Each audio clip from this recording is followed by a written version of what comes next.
Hello friend, SP education में आपका हार्दिक स्वागत है।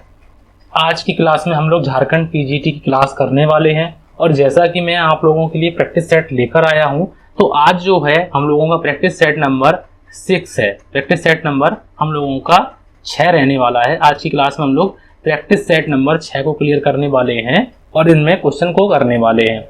अभी तक मैं आप लोगों को बता चुका हूं कि प्रैक्टिस सेट में अभी तक हम लोगों ने कितने प्रैक्टिस सेट कर लिए हैं, तो 1 से लेकर 5 तक कर लिए और आज हम लोगों का 6 नंबर का प्रैक्टिस सेट है। अगर आप लोगों को वीडियो अच्छा लगता है तो प्लीज एसपी एजुकेशन को सब्सक्राइब जरूर करें। एसपी एजुकेशन को सब्सक्राइब जरूर करें क्योंकि मैं आप लोगों के लिए झारखंड पीजीटी की अच्छी तरीके से क्लास करवा रहा हूं और प्रैक्टिस सेट भी साथ में करवा रहा हूं। क्वेश्चन नंबर 1 में सबसे पहले लिखा हुआ है कि पूरे वर्ष का शुद्ध विक्रय जो दिया है 2,50,000 है तथा देनदार दिए हैं 50,000, तो उधार बिक्री का दैनिक औसत होगा। तो उधार बिक्री का दैनिक औसत जो है वो कितना होगा, इसका राइट आंसर आप लोगों को बताना है कि उधार बिक्री का जो दैनिक औसत है वो कितना दिन हो जाएगा। इसका सही आंसर आप लोगों को बताना है कि इसका सही आंसर क्या हो जाएगा। तो पूरे वर्ष का शुद्ध विक्रय जो दिया है, तो शुद्ध विक्रय जो दिया है, चलो हम लोग इसको सॉल्व करते हैं और सॉल्व करते हैं इसको अच्छी तरीके से। सबसे पहले हम लोग बात करते हैं कि औसत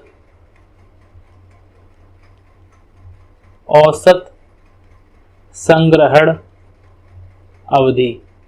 औसत संग्रहण अवधि की बात करें हम लोग, औसत संग्रहण अवधि की बात करें तो वो कैसे निकाली जाती है, वो होती है हम लोगों की देनदार प्लस में होता है प्राप्त बिल और डिवाइड कर देते हैं हम लोग किससे, और डिवाइड कर देते हैं हम लोग शुद्ध बिक्री से, शुद्ध बिक्री।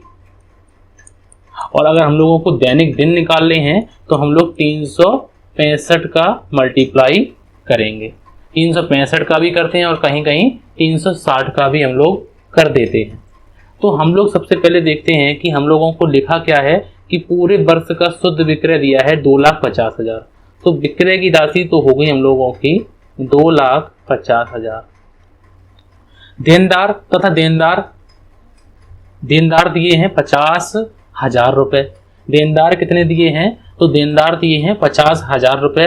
तो उधार बिक्री का दैनिक औसत होगा, तो देनदार दिए हैं 50,000 रुपए और मल्टीप्लाई कितने से करेंगे, 365 से। तो हम लोग जब इसको हल करेंगे तो ये 4 बिंदी यहाँ से कैंसिल हो गई, 5 का यहाँ से हम लोग 25 हो गया और 5 से हम लोग इसको काटेंगे तो 5 सत्ते 35 और 1 बचा, तो हम लोगों को 5 तिया 15 नहीं सॉरी 15, हाँ 5 तिया 15। तो लगभग में हम लोगों का कितना निकल के आएगा, 72-73 दिन निकल के आएगा। तो एक बार फिर से देखते हैं, 5 सत्ते 35 और 1 बचा यहाँ पे 5 तिया 15। तो हाँ बिल्कुल सही है, 72 दिन और 73 दिन का है और इस ऑप्शन में नहीं है, लेकिन हम लोगों का 72 दिन जो है वो इसका जो है सही आंसर हो जाएगा। 72 दिन जो है वो इसका सही आंसर हो जाएगा। वो हो सकता है टाइपिंग एरर होगी, हम लोगों को 73 भी हो सकता है, ठीक है। तो इसका सही आंसर क्या हो जाएगा, इसका सही आंसर हो जाएगा, अगर हम लोग 360 से देखते हैं और 5 को डिवाइड करते हैं तो 5 से 5 सत्ते 35 और 5 दूनी 10। तो यहाँ पे हम लोगों 365 की जगह पे कितने रखेंगे, 360 रखेंगे। कितने रखेंगे, 360। तो यहाँ पे कितने रखेंगे, 360 और हम लोगों का आंसर कितना आ जाएगा, और हम लोगों का आंसर आ जाएगा 72, ठीक है। तो इसका राइट आंसर क्या होगा, 72 दिन होगा, 72 डेज, ठीक है। उसके बाद नेक्स्ट क्वेश्चन, और नेक्स्ट क्वेश्चन में लिखा हुआ है, क्वेश्चन नंबर 2 में लिखा हुआ है, क्वेश्चन नंबर 2 में लिखा हुआ है कि आय के अंतर्गत निम्नलिखित प्राप्तियों को सम्मिलित किया जाता है। आय के अंतर्गत कौन सी प्राप्तियों को हम लोग सम्मिलित करते हैं, वैधानिक प्राप्तियों को सम्मिलित करते हैं, अवैधानिक प्राप्तियों को सम्मिलित करते हैं, वैधानिक एवं अवैधानिक दोनों प्राप्तियों को सम्मिलित करते हैं, या फिर उपरोक्त में से कोई नहीं। तो आय के अंतर्गत निम्नलिखित में से कौन सी प्राप्तियों को सम्मिलित करते हैं, इसका राइट आंसर आप लोगों को बताना है। तो इसका राइट आंसर क्या हो जाएगा। तो इसका जो राइट आंसर है वो है हम लोगों का सी ऑप्शन बिल्कुल सही आंसर हो जाएगा कि आय के अंतर्गत हम लोग कौन सी प्राप्तियों को सम्मिलित करते हैं, वैधानिक और अवैधानिक दोनों प्राप्तियों को हम लोग सम्मिलित करते हैं। तो इसका राइट आंसर क्या होगा, सी ऑप्शन बिल्कुल सही आंसर हो जाएगा कि वैधानिक और अवैधानिक प्राप्तियों को हम लोग आय के अंतर्गत शामिल करते हैं। उसके बाद नेक्स्ट क्वेश्चन, और नेक्स्ट क्वेश्चन में लिखा हुआ है क्वेश्चन नंबर 3 में लिखा हुआ है कि ऋण पत्रों पर दिए गए ब्याज में से काटे गए आयकर को दिखाते हैं। ऋण पत्रों पर दिए गए ब्याज में से अगर आयकर काटे गए आयकर को दिखाते हैं, किसमें दिखाते हैं हम लोग, चिट्ठे के संपत्ति पक्ष की ओर, चिट्ठे के दायित्व पक्ष की ओर, लाभहानि खाते के क्रेडिट पक्ष में, या फिर लाभहानि खाते के डेबिट पक्ष में। तो ऋण पत्रों पर दिए गए ब्याज में से काटे गए आयकर को दिखाते हैं हम लोग, तो वो हम लोग किस में दिखाते हैं, इसका सही आंसर आप लोगों को बताना है।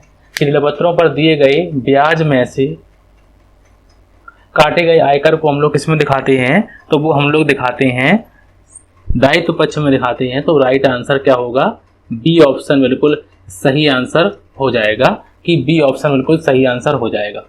उसके बाद नेक्स्ट क्वेश्चन, और नेक्स्ट क्वेश्चन में लिखा हुआ है क्वेश्चन नंबर 4 में लिखा हुआ है कि व्यवसाय की संपत्तियां 21,315 तथा दायित्व दिए हैं 4,120, स्वामी पूंजी होगी। तो स्वामी पूंजी कितनी होगी वो बताना है। इसका सही आंसर आप लोगों को बताना है। 21,215 होगी स्वामी पूंजी, 25,425 होगी, 435 होगी सॉरी, 17,195 होगी, या फिर 4,120 होगी। तो व्यवसाय की संपत्ति जो है वो है 21,000। अगर हम लोग एसेट्स की बात करें, संपत्ति की बात करें, तो संपत्ति कितनी है हम लोगों की, तो वो है 21,315। ठीक है। अगर हम लोग दायित्व की बात करें तो दायित्व माइनस करेंगे हम लोग, मतलब हम लोगों के पास पैसा है कितना, तो है 21,315, लेकिन हम लोगों को बाहरी लोगों को कितना देना है, 4,120। तो हमसे स्वामी पूंजी पूछा है, तो बचा हुआ जो पैसा होता है वो स्वामी का होता है। इक्विटी कैपिटल होती है हम लोगों की, ओनर कैपिटल होती है। तो इसका हम लोगों को देखेंगे कितना बचेगा, तो 5, और यहाँ से हम लोग यहाँ पर लेंगे तो यहाँ बचेंगे 9, और 2 में से 1, और 11 में से 4 को अगर हम लोग माइनस करेंगे तो वो कितने आएंगे हम लोगों के, 7 और 1। तो हम लोगों को अगर पूछा जाता है कि स्वामी पूंजी जो है, स्वामी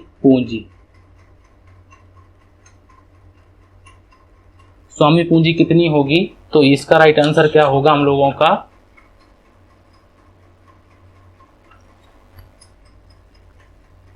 तो स्वामी पूंजी कितनी होगी, 17,195। अब 17,195 कौन सी ऑप्शन में है, तो बी ऑप्शन में है। तो बी और सी नीचे ऊपर हो गए कोई नहीं, लेकिन हम लोगों को आंसर बिल्कुल समझ में आ गया कि बी ऑप्शन बिल्कुल राइट आंसर होगा, क्योंकि स्वामी पूंजी कितनी है, तो वो 17,195। उसके बाद नेक्स्ट क्वेश्चन, और नेक्स्ट क्वेश्चन में लिखा हुआ है क्वेश्चन नंबर 5 में लिखा हुआ है कि अंतिम रहतिया 53,400, विक्रय लागत दी है 75,000, सकल लाभ दिया है 5,000, और क्रय दिया है 82,000। प्रारंभिक रहतिये का मूल्य होगा, प्रारंभिक रहतिये का मूल्य पूछा गया है, तो इसका सही आंसर क्या होगा ये पूछा गया है। तो अगर हम आप लोगों से पूछते हैं कि कॉस्ट ऑफ गुड्स सोल्ड का क्या फॉर्मूला होता है, या फिर हम लोग इसको कैसे निकालते हैं कॉस्ट ऑफ गुड्स सोल्ड, तो आप लोग कहते हैं कि ओपनिंग स्टॉक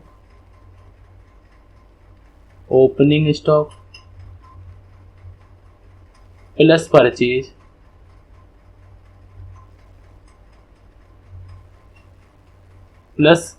परचेज माइनस करते हैं हम लोग क्लोजिंग स्टॉक को। अब हमसे पूछा गया है कि विक्रय लागत दी है 75,000 रुपये, तो वो कितनी दी है, 75,000 रुपये। चलो तो हम लोग लिख लेते हैं, जो दिया है उसको लिख लेते हैं। तो विक्रय लागत कितनी दी है? 75,000 रुपये। ठीक है, ये विक्रय लागत दी है 75,000 रुपये बराबर ओपनिंग स्टॉक कितना है? तो ओपनिंग स्टॉक पूछा गया है, तो ओपनिंग स्टॉक की जगह पे हम लोग ओपनिंग स्टॉक ही लिख लेते हैं, ओपनिंग स्टॉक, क्योंकि यही तो पूछा गया है। प्लस लिख देते हैं परचेज कितनी दी है? तो परचेज है 82,000 रुपये, तो 82,000 रुपये लिख लेते हैं और माइनस करते हैं क्लोजिंग स्टॉक कितना दिया है? 53,400, 53,400 दिया है। अब हम लोग करते हैं, इनको निकालते हैं। तो सबसे पहले इनमें से एक चीज़ देखिए यहाँ से कि ये वाली वैल्यू 82,000 प्लस की है, ये वाली वैल्यू माइनस की है। तो पहले तो हम लोग एक काम करेंगे कि यहाँ से इस वैल्यू को क्या करेंगे? माइनस करेंगे। 82,000 माइनस करेंगे 53,400, 53,400 माइनस करेंगे तो 600 सीधे सीधे बचेंगे हम लोगों के पास, और 11 में से अगर हम लोग 3 को माइनस करेंगे तो 8 बचेंगे, और यहाँ पे 7 में से 5 को माइनस करेंगे तो 28,600 बचेंगे, 28,600। सॉरी, एक सेकेंड, कितने बचे हम लोगों के? तो ये बचे 28,600, प्लस में क्या आएगा? तो प्लस में आएगा ओपनिंग स्टॉक, और यहाँ पे कितने हैं? यहाँ पे हैं 75,000 रुपये। अब यहाँ पे जब ये प्लस की वैल्यू है और जब यहाँ पे हम लोग इसको यहाँ पे पक्षांतर करेंगे तो ये वैल्यू माइनस में हो जाएगी। किस में हो जाएगी? माइनस में। तो अब हम लोग करते हैं, इस वैल्यू को हम लोग ओपनिंग स्टॉक लिख लेते हैं, ओपनिंग स्टॉक बराबर 75,000 माइनस 28,600। अब 75,000 में से हम लोग 28,600 को माइनस करेंगे, 28,600 को माइनस करेंगे तो 400 बचेंगे, और हम लोगों के 14 में से अगर 8 माइनस करेंगे तो 6 बचेंगे, और इसको बचेंगे यहाँ पे 46,400। तो ओपनिंग बैलेंस कितना आ गया? 46,400। तो ए ऑप्शन में दिया है 46,400, तो इसका राइट आंसर क्या होगा? ए ऑप्शन बिल्कुल सही आंसर हो जाएगा। उसके बाद नेक्स्ट क्वेश्चन, और नेक्स्ट क्वेश्चन में लिखा हुआ है, क्वेश्चन नंबर 6 में लिखा हुआ है कि किसी संयुक्त पूंजी कंपनी के आंतरिक अंकेक्षण के लिए शैक्षिक योग्यता है। आंतरिक अंकेक्षण के लिए शैक्षिक योग्यता क्या है? कंपनी अधिनियम के अनुसार शिक्षित होना आवश्यक नहीं है, चार्टर्ड अकाउंटेंट होना चाहिए, चार्टर्ड अकाउंटेंट या कॉस्ट अकाउंटेंट होना चाहिए, अन्य कोई पेशेवर योग्यता हो। तो इसका राइट आंसर क्या होगा कि वही संयुक्त जो है पूंजी वाली कंपनी है और उसके आंतरिक अंकेक्षण के लिए शैक्षिक योग्यता क्या होनी चाहिए। तो इसका राइट आंसर आप लोगों को बताना है कि इसका राइट आंसर क्या हो जाएगा।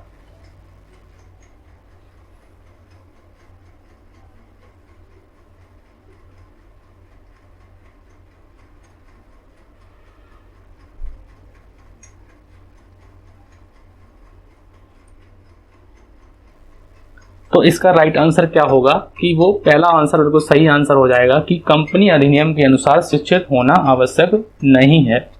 तो ए ऑप्शन बिल्कुल सही आंसर हो जाएगा। उसके बाद नेक्स्ट क्वेश्चन, और नेक्स्ट क्वेश्चन में लिखा हुआ है कि चाय के उत्पादन एवं विक्रय में सम्मिलित प्रतिशत कृषि माना जाता है। चाय के उत्पादन में सम्मिलित कृषि जो है उसमें माना जाता है। जैसे मान लो कि चाय हो गया, कॉफ़ी हो गया, रबड़ हो गया, तो इस प्रकार की जो हम लोगों की कृषि होती हैं, इस प्रकार की जो कृषि होती हैं तो वो कुछ हिस्सा तक तो हम लोगों की कृषि आय मानी जाती है और कृषि आय हम लोगों की एग्जेम्प्ट होती है। लेकिन कुछ हिस्सा इनका कैसा होता है, कुछ हिस्सा व्यवसाय वाला होता है, व्यवसाय का होता है, उन पर टैक्स की बात आती है। तो चाय के उत्पादन एवं विक्रय में सम्मिलित प्रतिशत कृषि माना जाता है। तो कितने प्रतिशत जो है वो कृषि आय मानी जाती है, ये मैंने पूरी क्लास कराई हुई है। आप लोग अगर देखना चाहें तो एग्रीकल्चर इनकम करके आप लोगों को यूट्यूब पे सर्च करेंगे और मेरा नाम भी सर्च करेंगे तो उसमें आ जाएगी। तो इसका राइट आंसर क्या हो जाएगा? कि 10% कृषि आय होती है, 40% होती है, 60% होती है और 90%। तो इसका राइट आंसर क्या होगा? तो इसका जो राइट आंसर है वो होगा सी ऑप्शन, बिल्कुल सही आंसर हो जाएगा कि वो जो है कृषि आय जो होती है वो 60% हम लोगों की कृषि आय मानी जाती है और 40% हम लोगों की गैर कृषि आय मानी जाती है। ये चाय के क्षेत्र की बात है। कॉफी की बात करते हैं तो कॉफी में होती है हम लोगों की 65% कृषि आय होती है और 35% होती है। लेकिन कॉफी के क्षेत्र अलग अलग दो होते हैं, एक में 70 भी होती है और एक में 30 भी होती है। तो इस प्रकार से हम लोगों ने बात की हुई है, तो उनको आप लोग जरूर जाके देख सकते हैं। मैंने आप लोगों को बताया हुआ है, क्लासें मैंने कराई हुई हैं। उसके बाद नेक्स्ट क्वेश्चन, और नेक्स्ट क्वेश्चन में लिखा हुआ है, क्वेश्चन नंबर 8 में लिखा हुआ है कि ग्राफ में उपभोक्ता की बचत का क्षेत्र होता है। ग्राफ में उपभोक्ता की बचत का क्षेत्र होता है मांग वक्र के नीचे तथा मूल रेखा के ऊपर, पूर्ति वक्र के ऊपर तथा मूल रेखा के नीचे, मांग वक्र के ऊपर तथा मूल रेखा के नीचे, मांग वक्र के नीचे तथा पूर्ति रेखा के ऊपर, पूर्ति वक्र के ऊपर। इसका सही आंसर आप लोगों को बताना है। तो इसका जो सही आंसर है वो है ए ऑप्शन, बिल्कुल सही आंसर हो जाएगा कि ग्राफ में उपभोक्ता की जो बचत का जो क्षेत्र होता है वो मांग वक्र के नीचे तथा मूल रेखा के ऊपर होता है। तो इसका सही आंसर है ए ऑप्शन, बिल्कुल सही आंसर हो जाएगा। जब डिटेल में क्लास करवाएंगे तब आपको ग्राफ बना के दिखाएंगे और अच्छी तरीके से समझाएंगे भी। उसके बाद नेक्स्ट क्वेश्चन, और नेक्स्ट क्वेश्चन में लिखा हुआ है, क्वेश्चन नंबर 9 में लिखा हुआ है कि यदि पूंजी 1 जनवरी को पूंजी है, 1 जनवरी को पूंजी है 19,400। तो 1 जनवरी को पूंजी जो है वो कितनी है? 19,400 है। और अगर 31 जनवरी को पूछी जाती है, 31 दिसंबर को पूंजी जो है वो है 21,500 है। तो एक साल हो गई, देखो ध्यान से, 1 जनवरी से लेकर 31 दिसंबर तक पूरी एक साल हुई है। और एक साल में हम लोगों की पूंजी में कितना परिवर्तन हुआ है? 19,000 से 21,000 बढ़े, ठीक, 21,500 बढ़े हैं 19,400 से। तो कितने बड़े हुए हैं? तो इनको देखेंगे तो एक यहाँ पे और यहाँ पे हो गया 2, और यहाँ पे हम लोगों का कितना आएगा? तो यहाँ पे तो हम लोगों का 2100 आएगा। 2100 मतलब पूंजी में वृद्धि हुई है, 2100 रुपये पूंजी में वृद्धि हुई है, पूंजी में वृद्धि हुई है, ठीक है। लेकिन अब आगे लिखा हुआ है कि आहरण भी किया है हमने 4300। तो हमने आहरण भी किया है और पूंजी भी हम लोगों की बढ़ गई है। तो आहरण का मतलब हम लोगों ने निकाला है पैसा, तो वो कितना निकाला है? 4300। तो हम लोगों का इनको जोड़ दें तो हम लोगों की पूंजी में वृद्धि इतनी तो ही है, 0,046। तो हम लोगों की पूंजी में वृद्धि कितने की हुई है? 6400 की। हम लोगों को लाभ कितना हुआ होगा? 6400। तो सी ऑप्शन बिल्कुल सही आंसर हो जाएगा। इसका सही आंसर क्या होगा? सी ऑप्शन बिल्कुल सही आंसर हो जाएगा। उसके बाद नेक्स्ट क्वेश्चन, और नेक्स्ट क्वेश्चन में लिखा हुआ है, क्वेश्चन नंबर 10 में लिखा हुआ है कि निम्नलिखित में चालू दायित्व है। चालू दायित्व कौन सा है? आदत मजदूरी चालू दायित्व है, मशीन पर हिरास का प्रावधान चालू दायित्व है, मशीन पर हिरास का प्रावधान भी चालू दायित्व है। ये ऑप्शन रिपीटेड है। और अंश लाभ। तो इसका सही आंसर क्या हो जाएगा? निम्न में चालू दायित्व है, कौन सा पर चालू दायित्व है? तो इसका राइट आंसर है हम लोगों का ए ऑप्शन, बिल्कुल सही आंसर हो जाएगा कि चालू दायित्व जो है वो आउटस्टैंडिंग वेजेस है हम लोगों की, वो चालू दायित्व है, वो फिक्सिशियस एसेट्स में आ जाएगा।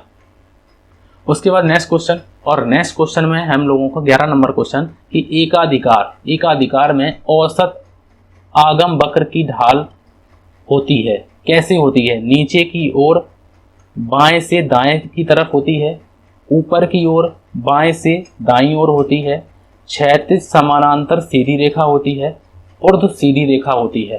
तो एकाधिकार में औसत आगम वक्र की ढाल कैसी होती है? इसका सही आंसर आप लोगों को बताना है। तो इसका सही आंसर क्या हो जाएगा? एकाधिकार में औसत आगम वक्र की ढाल कैसी होती है? तो औसत जो वक्र की ढाल होती है वो नीचे की ओर होती है और बाएं से दाएं की तरफ होती है, बाएं से दाएं की तरफ, ऐसी इस प्रकार से होती है, ठीक है। नीचे से ऊपर की ओर होती है और बाएं से दाएं की ओर होती है। अब आप लोगों को डिटेल में भी क्लास, बहुत से बच्चों ने कमेंट किया है कि डिटेल में क्लास भी साथ में कीजिए सर, तो उसको भी हम लोग डिटेल में करने वाले हैं। बहुत जल्दी आप लोगों को डिटेल में क्लास भी मिलेगी, वहीं से मिलेगी जहाँ से मैंने इनको छोड़ा था। जैसे स्टैटिक्स में अगर हम लोग बात करें तो सांख्यिकी में हम लोग बात करें 16 क्लासों के बाद की आगे क्लासें होगी। और हम लोग और इनकम टैक्स में अगर बात करो तो इनकम टैक्स में जो 7 क्लासें हुई उसके आगे की क्लासें होंगी। और हम लोगों ने कॉर्पोरेट अकाउंट में 6 क्लासें कर दी हैं, उसके आगे की क्लासें होगी। और हम लोगों ने इकोनॉमिक्स की बात करें तो इकोनॉमिक्स में 9 या 10 क्लासें होगी, उनके आगे की बात करेंगे हम लोग। तो इस प्रकार से कॉस्ट अकाउंटिंग अगर हम लोग बात करें तो कॉस्ट अकाउंटिंग में हम लोगों ने 13 क्लासें कर ली हैं, उसके आगे की क्लासें होंगी। तो इस प्रकार से हम लोगों को क्लासें भी हम लोगों को करते हुए चलनी है और प्रैक्टिस भी यहीं पे करनी है। ठीक है, दोनों चीज़ें आप लोगों को यहीं पे मिलने वाली हैं, कोई दिक्कत की बात नहीं है। कोशिश करेंगे मैं आप लोगों को डिटेल में भी लेकर आऊँ, लेकिन आप लोगों को भी अपनी जो नोट्स हैं, जो अपनी किताबें हैं, उनसे पढ़ते हुए अच्छी प्रैक्टिस करनी है। ठीक है, उसके बाद नेक्स्ट क्वेश्चन, और नेक्स्ट क्वेश्चन में लिखा हुआ है क्वेश्चन नंबर 12 में कि सम विभिन्न श्रेणी की माध्यिका का मूल्य होगा। सम विभिन्न श्रेणी, जैसे मान लो कि श्रेणियां अगर पूछा जाता है तो श्रेणी के प्रकार कितने होते हैं, अगर ये क्वेश्चन पूछा जाता है तो आप बताएंगे 3 प्रकार होते हैं। वो कौन कौन से प्रकार होते हैं? तो एक होती है हम लोगों की व्यक्तिगत श्रेणी, जैसे इंडिविजुअल सीरीज बोलते हैं, व्यक्तिगत श्रेणी। एक होती है हम लोगों की दूसरी नंबर की जो होती है उसे बोलते हैं खंडित श्रेणी, जैसे डिस्क्रीट सीरीज बोलते हैं, खंडित श्रेणी। और तीसरी नंबर की जो श्रेणी होती है उसे बोलते हैं सतत श्रेणी या फिर वर्गांतराल श्रेणी। सतत श्रेणी जैसे कॉन्टिन्यूअस सीरीज बोलते हैं, सतत श्रेणी। तो ये श्रेणियां होती हैं। अब ये जो लिखा हुआ है कि अब विभिन्न श्रेणी की जो है माध्यिका का मूल्य होगा, अब विभिन्न श्रेणी की माध्यिका का मूल्य होगा, सब विभिन्न श्रेणी की माध्यिका का मूल्य क्या होगा? तो माध्यिका का मूल्य सब श्रेणियों में अलग अलग फॉर्मूले होते हैं इनके। तो n+1/2 का मूल्य होगा, n+1/2 होगा, और जो होगा वो मूल्य होगा उसका। उसके बाद या फिर n/2 होगा, या फिर 5वां मूल्य होगा, या फिर n+1/4 होगा। तो 4 तो हम लोग चतुर्थक की बात हम लोग इसमें करते हैं, ये भी नहीं होगा। तो इन दोनों में से कोई आंसर एक होगा। तो इसका राइट आंसर आप लोगों को क्या बताना है? तो इसका जो राइट आंसर है वो है हम लोगों का ए ऑप्शन, बिल्कुल सही आंसर हो जाएगा। और आप लोगों ने भी बिल्कुल सही आंसर लगाया हुआ है। उसके बाद नेक्स्ट क्वेश्चन, और नेक्स्ट क्वेश्चन में लिखा हुआ है क्वेश्चन नंबर 13 में दिया गया है कि 1 जनवरी को संपत्तियां कितनी थी? 30,000 रुपये, और दायित्व कितने थे? 13,000 रुपये। फिर उसके बाद 31 दिसंबर को जो पूंजी हो गई है, और पूंजी में कितना परिवर्तन हुआ है? 16,500। पूंजी कितनी है? 16,500, एक मतलब 31 दिसंबर को दिया गया है। स्वामी द्वारा आहरण की गई राशि कितनी है? 4,000 रुपये। तो 1 जनवरी को पूंजी की राशि बतानी है कि 1 जनवरी को पूंजी की राशि क्या हुई होगी। यहाँ पे क्वेश्चन मार्क लगा हुआ है, तो ये पूछा गया है आप लोगों से। ये क्वेश्चन मैंने अभी आप लोगों को एक ऐसा ही क्वेश्चन करवाया हुआ है। ये आप लोगों का क्वेश्चन होमवर्क में मैंने आप लोगों को दे दिया है, इसको आप लोग सॉल्व कीजिएगा। ठीक है, इसके 4 ऑप्शन ये दिए गए हैं, इनको जरूर सॉल्व कीजिएगा। उसके बाद नेक्स्ट क्वेश्चन, और नेक्स्ट क्वेश्चन में लिखा हुआ है क्वेश्चन नंबर 14 में कि निम्न स्थितियों में कोष प्रवाह जैसे बोलते हैं फंड फ्लो, कैश फ्लो, ये सारे के सारे हम लोग पढ़ने वाले हैं। तो फंड फ्लो हुआ माना जाएगा। तो निम्न स्थितियों में कोष प्रवाह हुआ माना जाएगा लेनदारों को रोकड़ का भुगतान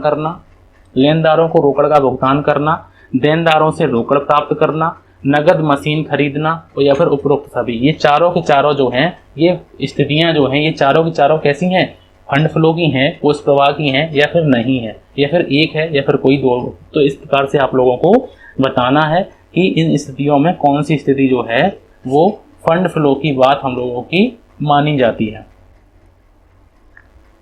तो इसका राइट आंसर आप लोगों को बताना है। तो इसमें जो राइट आंसर है वो है बिल्कुल सही आंसर है। आप लोगों ने भी बिल्कुल सही आंसर लगाया है कि नगद मशीन खरीदी गई, और नगद मशीन खरीदी गई हम लोगों की, तो ये हम लोगों का कोष का प्रवाह हुआ है यहाँ पर। तो ये माना जाएगा नगद मशीन खरीदी। तो इसका राइट आंसर है सी ऑप्शन, बिल्कुल सही आंसर हो जाएगा। उसके बाद नेक्स्ट क्वेश्चन, और नेक्स्ट क्वेश्चन में लिखा हुआ है कि कीन्स के अनुसार विनियोग का अर्थ है। कीन्स ने विनियोग को क्या कहा है, या फिर उन्होंने क्या कहा है विनियोग के बारे में, उन्होंने इसका अर्थ क्या दिया है विनियोग का अर्थ?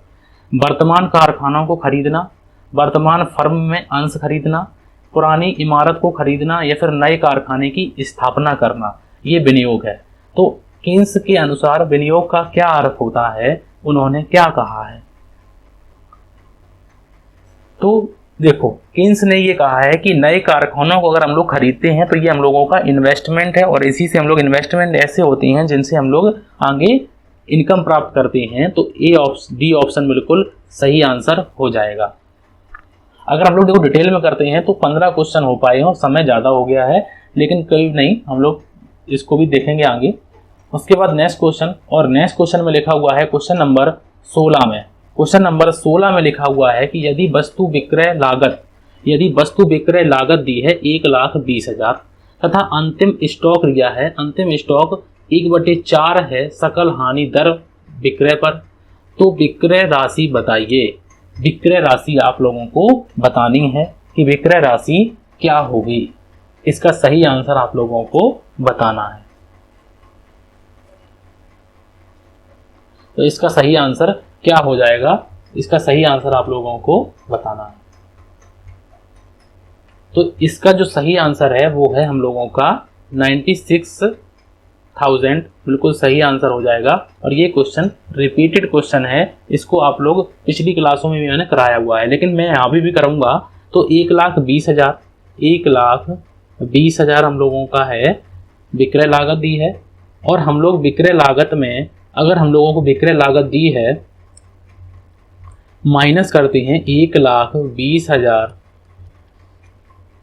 डिवाइड बाई कर देंगे हैं 125 और गुणे में करते हैं 25। ठीक है, अब 25 कैसे आए, तो 1/4 का अगर हम लोग परसेंटेज में निकालते हैं तो वो 25% ही आएगा। ठीक है, तो हम लोगों का 25 से 25 के 25 पंचे 125, और यहाँ पे हो गया हम लोगों का 5, ये हो गया 5 दूनी 10, 5 को 20, 24,000, और यहाँ पे 1,20,000 माइनस 24,000, और इसमें से यहाँ पे आ गया 96। तो पिछली क्लास में मैंने एक्स मान के करवाया था, इस बार इस प्रकार से करवाया है, तो दोनों प्रकार से मैंने करवा दिया है। तो इनको जौन से आपको अच्छा लगे उसको आप लोग देख सकते हैं। उसके बाद नेक्स्ट क्वेश्चन, और नेक्स्ट क्वेश्चन लिखा हुआ है कि खुले बाजार ओपन मार्केट की क्रियाएं कैसी होती हैं। ओपन मार्केट की क्रियाएं हिस्सा हैं, किसका हिस्सा है? आय नीति का हिस्सा है, राजकोषीय नीति का हिस्सा है, मजदूर नीति का हिस्सा है, या फिर साख नीति का हिस्सा है। तो खुले बाजार की क्रियाएं किस प्रकार के हिस्से की बात करते हैं? तो इसका राइट आंसर है हम लोगों का वो साख नीति का हिस्सा है। तो इसका राइट आंसर है डी ऑप्शन, बिल्कुल सही आंसर हो जाएगा। उसके बाद नेक्स्ट क्वेश्चन, और नेक्स्ट क्वेश्चन में लिखा हुआ है क्वेश्चन नंबर 18 में लिखा हुआ है कि देनदारों से प्राप्त रोकड़ 12,000। देनदारों से प्राप्त हम लोगों ने कितना किया है? 12,000। फर्नीचर खरीदा है 7,000। कोष प्रवाह का शुद्ध प्रभाव होगा। तो कोष प्रवाह का जो है वो शुद्ध प्रभाव होगा। कोष प्रभाव का क्या असर पड़ेगा? 12,000 रुपये आए, ठीक है, लेकिन हमने 7,000 उसमें खर्च कर दिए, तो कितने बचे? 5,000। 5,000 तो बचे, तो वो है कार्यशील पूंजी में। कार्यशील पूंजी में क्या हुई? कार्यशील पूंजी में शुद्ध बिक्री हुई 5,000 की, कार्यशील पूंजी में शुद्ध कमी हुई 5,000 की, कार्यशील पूंजी में शुद्ध बिक्री हुई 19,000 की, या फिर कार्यशील पूंजी में शुद्ध कमी हुई 7,000 की। तो इसका राइट आंसर आप लोगों को बताना है। तो इसका जो राइट आंसर है वो है, हम लोगों को कोष की बात अगर हम लोग करते हैं तो एक सेकेंड, इसको जो है इसको इस प्रकार से नहीं करेंगे, एक सेकेंड। तो यहाँ पर देखिए कि फर्नीचर कितने का खरीदा है? 7,000 का खरीदा है। तो इसका जो है शुद्ध कार्यशील पूंजी में शुद्ध कमी कितने की हुई है? 7,000 रुपये की। ये पूछा है शुद्ध प्रभाव होगा, तो इसका राइट आंसर है 7,000 रुपये इसका प्रभाव होगा। इसका सही आंसर होगा डी ऑप्शन, बिल्कुल सही आंसर हो जाएगा।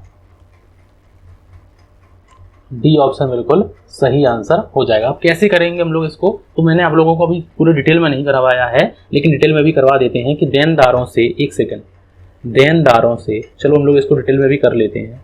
देनदारों से प्राप्त रोकड़, देनदारों से प्राप्त रोकड़ कितनी है? तो देनदारों से प्राप्त रोकड़ हम लोगों ने की है 12,000। ठीक है, देनदारों से प्राप्त रोकड़ कितने की है? 12,000। तो देनदारों में कमी होगी, बिल्कुल कमी होगी, देनदार हम लोगों के कम होंगे। देनदारों में कमी हुई है, कितने की हुई है? तो वो हुई है 12,000 रुपए की, क्योंकि देनदारों से हमने पैसा प्राप्त कर लिया है। अब देनदार हम लोगों के पहले मान लो 50,000 के थे, उन्होंने 12 दे दिए तो कमी तो होगी। उसके बाद रोकड़ से फर्नीचर खरीदा, तो रोकड़ से हम लोगों ने फर्नीचर खरीदा, रोकड़ से फर्नीचर खरीदा। कितने का खरीदा रोकड़ से फर्नीचर? तो वो खरीदा हम लोगों ने 7,000 रुपए का। तो यहाँ पे कार्यशील पूंजी में कार्यशील पूंजी में कार्यशील पूंजी में कार्यशील पूंजी में शुद्ध कमी हुई कितने की? तो कार्यशील पूंजी में शुद्ध कमी हुई 7,000 रुपए की, क्योंकि यहाँ पे रोकड़ से हम लोगों ने फर्नीचर को खरीदा है। तो इसका राइट आंसर है डी ऑप्शन, बिल्कुल सही आंसर हो जाएगा। उसके बाद 19 नंबर क्वेश्चन में लिखा हुआ है कि विकासशील देशों में कृषि उत्पादन बढ़ाने में सबसे महत्वपूर्ण या फिर कारगर नीति कौन सी रही? आयात प्रतिस्थापन, मशीनीकरण, भूमि सुधार या फिर उपरोक्त में से कोई नहीं। तो विकासशील जो देश हैं उन्होंने कृषि का उत्पादन बढ़ाने में महत्वपूर्ण नीति क्या रही? इसका सही आंसर आप लोगों को बताना है। तो आप लोगों ने भी बिल्कुल सही आंसर बताया हुआ है कि भूमि सुधार की बात उन्होंने की है। तो बी ऑप्शन बिल्कुल सही आंसर हो जाएगा, बी ऑप्शन बिल्कुल सही आंसर हो जाएगा। उसके बाद नेक्स्ट क्वेश्चन, और नेक्स्ट क्वेश्चन में लिखा हुआ है क्वेश्चन नंबर 20 में कि पूंजी व्ययों को आगम व्यय मानकर खाते में दिखाने से निर्माण होगा।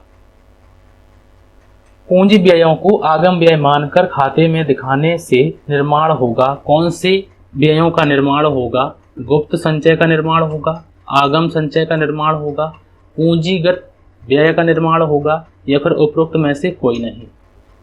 तो उससे क्या होगा? पूंजी व्ययों को अगर हम लोग आगम व्यय मानकर दिखाते हैं तो उनसे क्या होगा?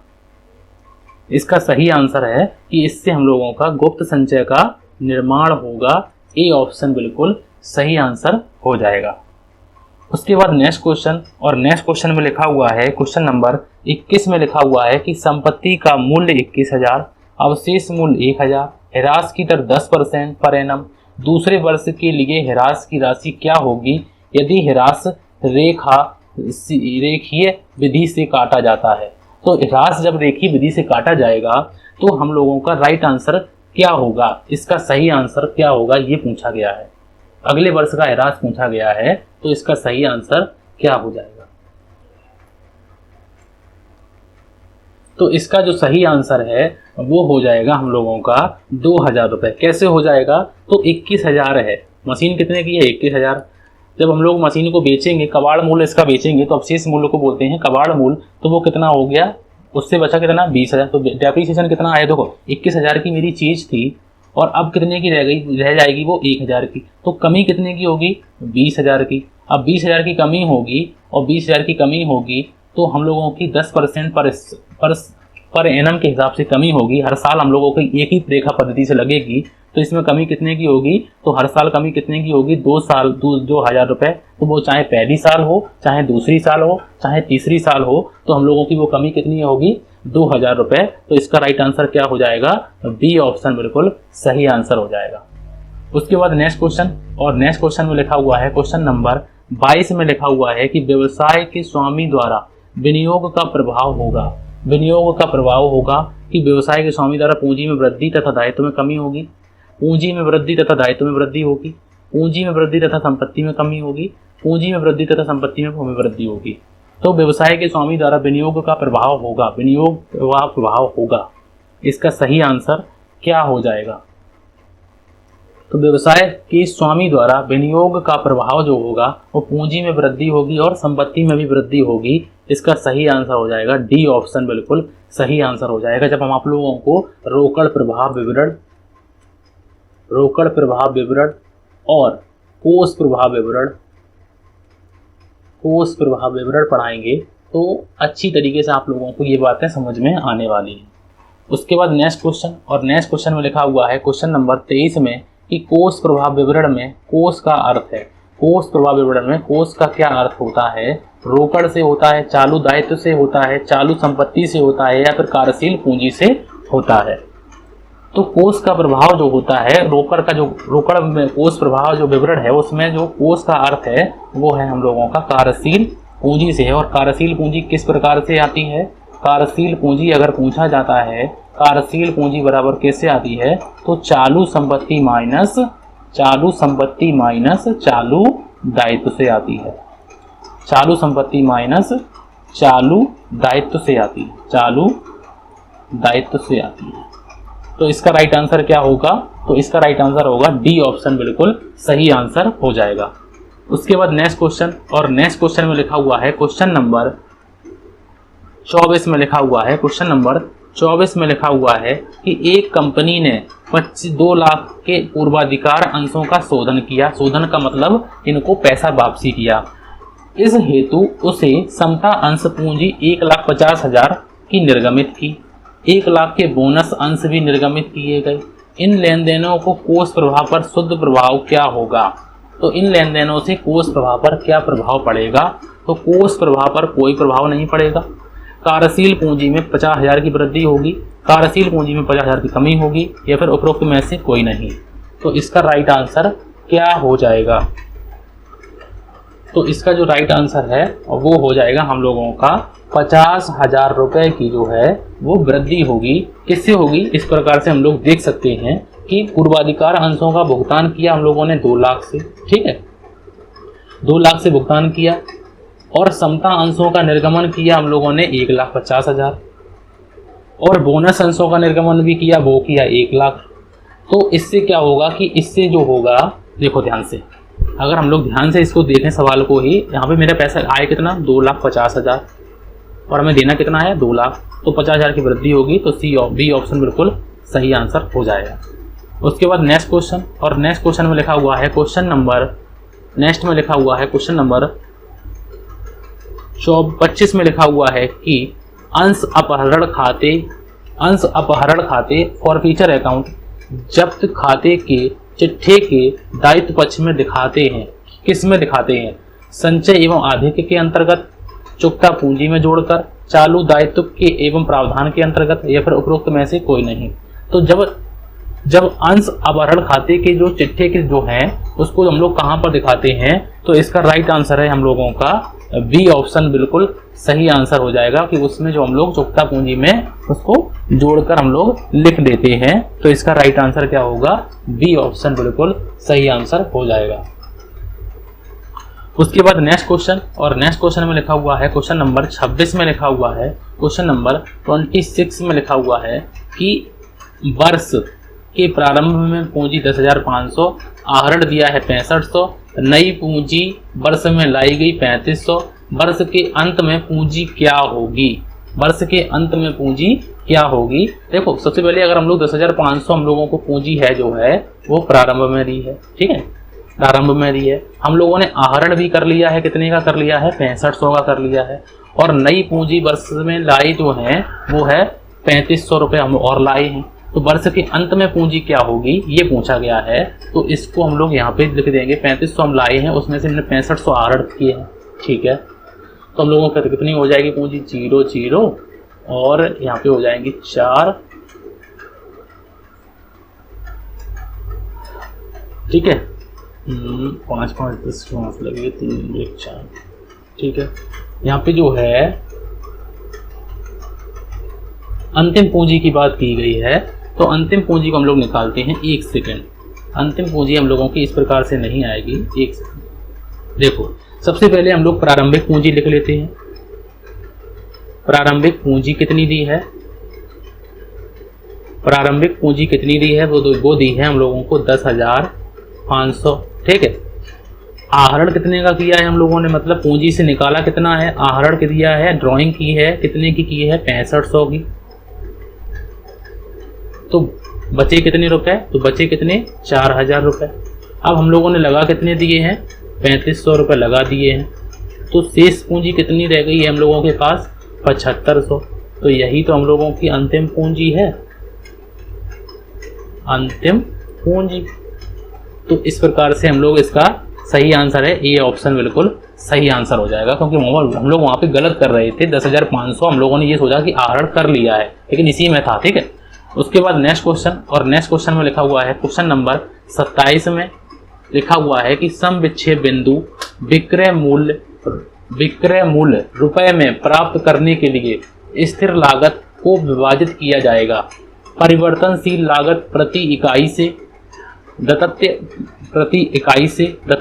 प्रति इकाई से, स्थिर लागत की प्रति इकाई से, या फिर लाभ मात्रा अनुपात से। तो इसका राइट आंसर है वो है हम लोगों का डी ऑप्शन, बिल्कुल सही आंसर हो जाएगा कि लाभ मात्रा अनुपात जब हम लोग पढ़ेंगे तो पूरे बहुत से क्वेश्चन हैं और बहुत से इनके फॉर्मूले हैं, उनको हम लोग पढ़ेंगे और अनुपात विश्लेषण को भी पढ़ेंगे। ठीक है, उसके बाद नेक्स्ट क्वेश्चन, और नेक्स्ट क्वेश्चन में लिखा हुआ है क्वेश्चन नंबर 28 में लिखा हुआ है, अगर आप लोगों को वीडियो अच्छा लगे तो प्लीज़ चैनल को जरूर सब्सक्राइब करें, मैं आप लोगों के लिए इतनी मेहनत करता हूँ। सबसे पहले लिखा हुआ है क्वेश्चन नंबर 28 में लिखा हुआ है कि प्रसिद्ध पुस्तक सामान्य एवं औद्योगिक प्रबंध किसके द्वारा लिखी गई। तो जो हेनरी फ्योल के द्वारा, नोट्स और ओर्डिनल के द्वारा, या फिर मैरी पार्कर के द्वारा। तो इसका राइट आंसर जो है वो है हम लोगों का, इसका जो राइट आंसर है वो है सामान्य एवं औद्योगिक प्रबंध की बात हम लोगों की हेनरी फ्योल साहब ने की है, और इन्हीं को प्रबंध का फादर कहते हैं, तो इन्हीं की बात हम लोग करते हैं। उसके बाद 29 नंबर में लिखा हुआ है कि कृषि भूमि के विक्रय से प्राप्त रकम को निम्नलिखित आय की श्रेणी में रखा जाएगा। तो हम लोग किसमें इसको रखेंगे, कृषि आय में रखेंगे, व्यवसायिक आय में रखेंगे, पूंजीगत आय में रखेंगे, या फिर उपरोक्त में से कोई नहीं। तो कृषि भूमि से विक्रय से प्राप्त जो रकम है उसको हम लोग किस में रखेंगे, इसका राइट आंसर है हम लोगों का उपरोक्त में से कोई नहीं, इसका राइट आंसर होगा, क्योंकि हम लोग इनमें से किसी में हम लोग इसको नहीं रखेंगे। तो इसका राइट आंसर होगा डी ऑप्शन, बिल्कुल सही आंसर हो जाएगा। तो उसके बाद आज का हम लोगों का आखिरी क्वेश्चन लिखा हुआ है क्वेश्चन नंबर 30 लिखा हुआ है कि यदि विनियोग मांग वक्र ऊर्ध्वाधर मतलब ऊपर की ओर है तो यह प्रदर्शित करता है मौद्रिक एवं राजकोषीय नीति अप्रभावी है। मौद्रिक एवं राजकोषीय नीति दोनों प्रभावी है। मौद्रिक नीति प्रभावी है परंतु राजकोषीय नीति अप्रभावी है। मौद्रिक नीति अप्रभावी है परंतु राजकोषीय नीति प्रभावी है। तो इसका राइट आंसर आप लोगों को बताना है कि इसका राइट आंसर क्या हो जाएगा। तो इसका जो राइट आंसर है वो है डी ऑप्शन, बिल्कुल सही आंसर हो जाएगा कि यदि विनियोग मांग वक्र ऊर्ध्वाधर है और जो है प्रदर्शित करता है तो मौद्रिक नीति अप्रभावी है परंतु राजकोषीय नीति प्रभावी है। तो आज की क्लास आप लोगों को कैसी लगी तो प्लीज़ लाइक ज़रूर करें, और अगर वीडियो अच्छा लगे तो प्लीज़ चैनल को ज़रूर सब्सक्राइब करें। मैं आप लोगों के लिए ऐसे ही आगे और वीडियो बना के आप लोगों को अपलोड करता रहूँगा। आज की क्लास के लिए थैंक यू फॉर वॉचिंग।